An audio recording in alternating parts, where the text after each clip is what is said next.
নমস্কার বন্ধুরা, মৌমিতা রান্নাঘরে আপনাদের সবাইকে স্বাগত জানাচ্ছি। আজ মেয়ের আবদার মেটাতে আমি পাস্তা বানিয়েছিলাম আর সেই রেসিপি আপনাদের সাথে শেয়ার করছি। যদি আমার রান্নাটা আপনাদের ভালো লাগে তাহলে একটা লাইক করবেন আর আমার চ্যানেলটাকে প্লিজ সাবস্ক্রাইব করে দেবেন।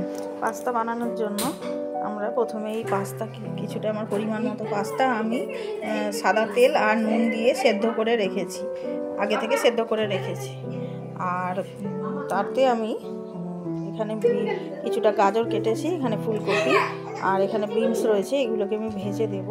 আর এখানে রয়েছে ক্যাপসিকাম, আর এখানে পেঁয়াজ কুচি, এখানে রসুন কুচি, আদা কুচি, টমেটো কুচি, আর এখানে রয়েছে কাঁচা লঙ্কা কুচি। আর এখানে সসের মধ্যে রয়েছে tomato sauce, soya sauce, vinegar, আর আমি সামান্য চিলি সস দেবো। আমি সাদা তেলে এটা রান্না করব।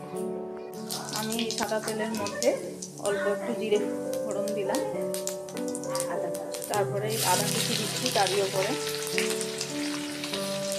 আদা কুচি দিয়ে একটু নেড়ে দেবো।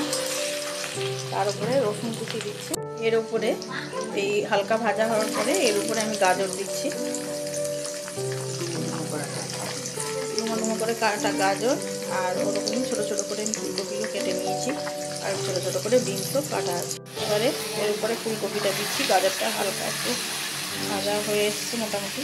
এবার তারপর ফুলকপি আর বিনসটা দিয়ে আমি এটাকে নাড়ব, আর পরিমাণ মতো আমি নুন দেবো, নুন দিয়ে এটাকে নাড়তে থাকবো। হালকা ভাজা ভাজা হলে এটাকে আমি তুলে রাখবো।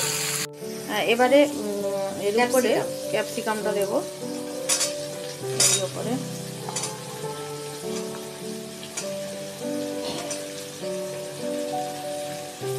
এবার ক্যাপসিকামটা ভাজা ভাজা হওয়ার পরে এর উপরে পেঁয়াজটা দিচ্ছি,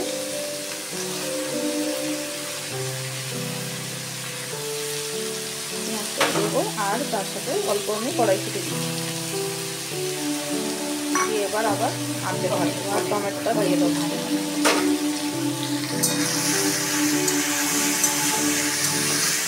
আমি টমেটো কুচিটা দিয়ে দেবো, এর উপরে একটু অল্প হলুদ দিচ্ছি, আর অল্প লঙ্কা গুঁড়ো দিচ্ছি। লঙ্কা গুঁড়োটা অপশনাল, যদি দিতেও পারেন আর চাইলে নাও দিতে পারেন। আর পরিমাণ মতো নুন দিয়ে আরেকবার আমি একটু নেড়ে দেবো।